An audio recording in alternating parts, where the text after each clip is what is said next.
A flying saucer is flying over Hollywood. A giant octopus is on the loose. A man is wearing a dress. What do these three things have in common? Eddie Wood, of course. Edward D. Wood Jr. was born in Poughkeepsie, New York in 1924. His mother wanted a girl and would put him in dresses, which is where he developed a love of wearing women's clothing. And he developed a love of movies. Some of his favorites were Buck Jones, Flash Gordon, and of course, Dracula. He served in World War II and then went to Hollywood to make movies. He had no connections, experience, or much talent, but he had a dream, and he made his dream come true. He became a director, producer, writer, and actor, and developed a close friendship with the aging Dracula star Bela Lugosi. Ed's films were always super low budget. The acting quality varied, there were bad special effects, excessive use of stock footage, continuity errors, mistakes, and clunky dialogue. In fact, many people consider him to be the worst filmmaker of all time. But he still has fans, and people are still watching his movies. He must have done something right. Let's find out what, by counting down the top 5 Ed Wood movies.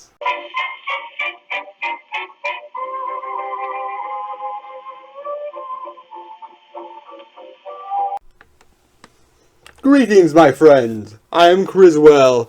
We are all interested in the future, because that is where you and I will be spending the rest of our lives, whether we want to or not. And I predict the number 5 Ed Wood movie will be Night of the Ghouls. In a sequel to Eddie's Bride of the Monster, Dr. Acula has moved into the old Willow's place, where he pretends to be a medium to swindle people out of their money. Ed Wood meant Night of the Ghouls to be terrifying, with its seances and ghosts. But you're going to laugh more than you're going to scream, and that's the fun of it. Some of the jokes are intentional, like with Paul Marco as the goofy deputy killed the cop, or the Wanted poster that has a picture of Ed Wood's face on it. Now, some of the jokes are unintentional, like when they use silent footage and the film is sped up, and it feels like you're watching an episode of The Munsters. And with other things, I can't tell if they're intentionally funny or not. Get in the drape room and hold the police off. Well, how? Well, you've got a gun, haven't you? Oh, yeah. Well, use it. Either way, it made me laugh. Now, if Bela Lugosi had still been alive, he would have played Dr. Acula. Get it? Dr. Acula. Dr. Acula. If they don't get the reference, they'll think I thought of that. But he had died, so the old B-Western actor Kenny Duncan played him. And Kenny just doesn't have the same charisma as Lugosi, which is why this is on the lower end of Ed Wood's best. But it's still an enjoyable, spooky, schlocky watch. Incidentally, this film was made in 1957, but it sat in the lab for 23 years because Ed Wood couldn't afford the lab fee. I predict the number 4 Ed Wood movie will be The Peace Years. Correction, my friends. I predict the number 4 Ed Wood movie will be The Violent Years. Since teenage girl Paula Perkins isn't getting much attention from her parents, she's joined a gang of fellow female juvenile delinquents. While Ed Wood didn't direct Violent Years, he did write the screenplay, and in the spirit of Ed Wood, I say it's close enough. Part of the fun of watching a crime movie is watching the crimes. And for 1956, they go for it. The girls have shootouts with the police, they kill people, the robberies are groovy, and at one point, the girls hold up this teenage couple. Now, they don't show it or say it, but it's pretty clear the girls are going to rape the teenage boy. This violence makes the film fascinating and exciting, but as progressive as it may sound, there's also this square aura about it. I heard one person refer to it as the reefer madness of juvenile delinquency. These fool kids, when will they learn? These aren't kids, these are morons. Whenever the girls are confronted by their violent behavior, their response is, so what? The reason for Paula becoming a delinquent is so simplistic. Her rich parents don't give her enough attention. And in my favorite moment, in the opening scene, there's a chalkboard that explains good citizenship. Be polite, loyalty, self-restraint. And each one of the girls goes up to it and gives it a dirty look. So it has both raunchy and a naive, childlike view of juvenile delinquency, which makes it totally ridiculous and totally Ed Wood. I predict the number 3 Ed Wood movie will be Eddie, the cue card is upside down. It will be Plan 9 from outer space. Aliens come to Earth to resurrect the dead. Plan 9 was financed by the Baptist Church of Beverly Hills, and Ed Wood and his group had to be baptized before the cameras could roll. One of Ed Wood's talents was in assembling his cast. They weren't always the best actors, but they all had character. And he created this little repertory company where the same actors would appear over and over again in his films. And Plan 9 has the biggest assembly of the Ed Wood regulars. The film almost stars Bela Lugosi. Bela shot a few minutes of silent footage for the film and then died. And Ed's chiropractor, who doesn't look anything like Bela, was used as a double.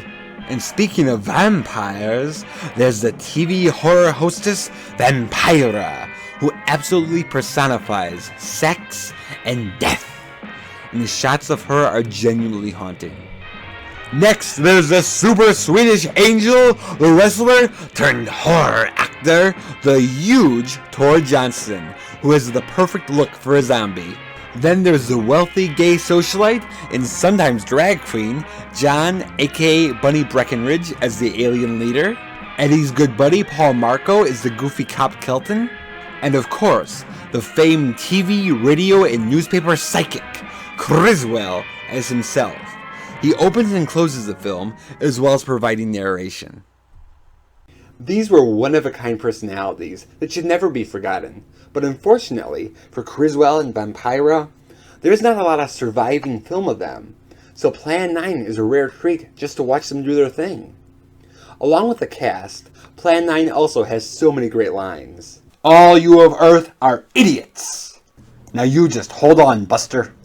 No, you hold on. Soon your scientists will stumble upon the solarite bomb. The solarite. It explode actual particles of sunlight. So what if we do develop this solarite bomb? Then we'll be an even stronger nation than now. Stronger. You see, your stupid minds. Stupid. That's all I'm going to take out of you. No one could write a line quite like Eddie. It's easy to make fun of because of how important it tries to be. But at the same time, you can never forget it. And it will always make you smile. I predict the number 2 Ed Wood movie will be Glenn or Glenda! In 1951, Christine Jorgensen, formerly George, had a sex change operation, and it was huge news. Christine, you got some splaining to do. And the producer, George Weiss, wanted to make a movie about it, but Christine wouldn't sell the rights. So Ed Wood, instead of writing a Christine Jorgensen ripoff, decided to pour his own heart into the screenplay and tell his own story. Ed Wood, who plays Glenn in the movie, in real life was a transvestite. He especially loved his Angora sweaters. And he was dating the girl Dolores Fuller, who plays Barbara in the movie, and Dolores had no idea. So the drama of Glenn and Barbara is real. Glenn's nervousness when buying women's clothes and the judgment from others when he does it is real too. And the big smile on his face in the dream sequence, once he's in the clothes that make him feel comfortable, is also real.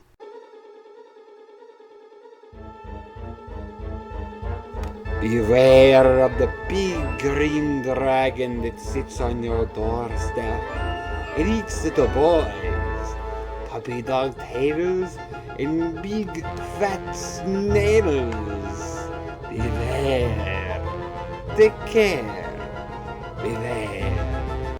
I'm a girl. I'm nice. You're a boy. Puppy dog tails. Everything nice. Everything nice. Ha ha ha. Puppy dog tails.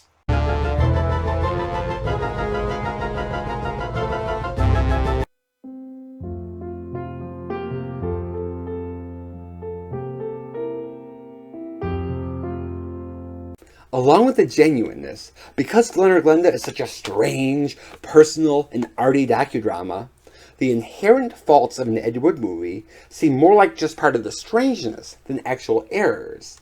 For example, why is Bela Lugosi playing a horror movie version of God? Well, the real reason is, Ed Wood had already written the screenplay before he met Bela, but since it was Bela Lugosi, he offered him $500 to be in his movie. Well, Bela thought about it and said he'd do it for $1,000. Good for Bela. So Ed had to come up with some character for him to play, so why not make him God? And because this film is more arty, and art is open to interpretation, you could look at it as, well, if I was born in the wrong sex, I might imagine that God is a cruel individual. Cruel, kind of like Dracula. So the Ed Wood weirdness actually adds to it instead of taking away. And Glen or Glenda ends up being quite the touching film. And now the moment you've all been waiting for. The Earth will be destroyed on August 18th, 1999.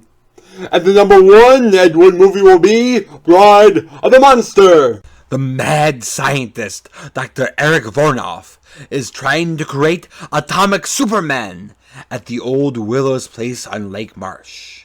Because it doesn't have the terrible reputation of Plan 9 or the transvestism or Glen or Glenda, Bride of the Monster is often overlooked, and that's a shame, because it's a well-done, schlocky B-horror movie. Out of all the movies Ed directed, this had the biggest budget, and it shows! The lighting is spooky, the story flows nicely, and there are some well-done scenes and shots. I especially love the atmosphere. It's weird, fun, and spooky. There's a killer alligator, quicksand, and a killer octopus, which Ed Wood stole from Republic Studios. Yes, you can tell it's fake and they use a lot of stock footage, but that's part of the fun of a schlocky horror movie. However, what really makes Bride of the Monster click is even though it's no Dracula or White Zombie, it legitimately succeeds as being a Bela Lugosi vehicle. Bela Lugosi is one of the greatest horror icons ever. He had this intensity and charisma and could elevate any movie he was in. But he became typecast as Dracula, and as the years went on and he got older and sicker, it became harder and harder for him to find work. Ed Wood loved Bela. First as a performer, Dracula is what got Ed into horror. And as their friendship developed, he loved Bela as a person. And you could tell by what he has him do. Dr. Eric Vornoff is a mad scientist, which is a great part for him. He does the hand thing like he did in Dracula and White Zombie. And Ed Wood even incorporated some elements of Bela Lugosi's own life into the character.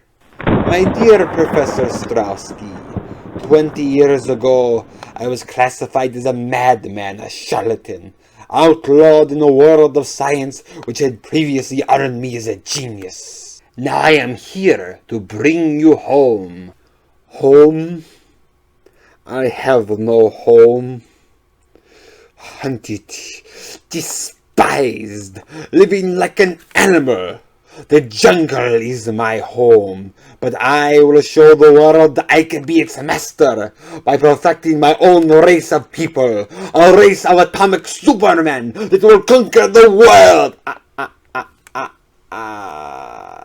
Bela Lugosi came from Hungary. Now, after World War I, a communist party took over the government, and he worked with them to help create a stage actor union. But when a new party took over, he was seen as an enemy and had to flee in the middle of the night. And in Hollywood, he was now considered a has-been. So he had no home. So if you're a fan of his, this is a very poignant performance. Because of this correlation of Ed Wood's most expensive movie being his best, while he's not perfect, I think he had more talent than he was able to show.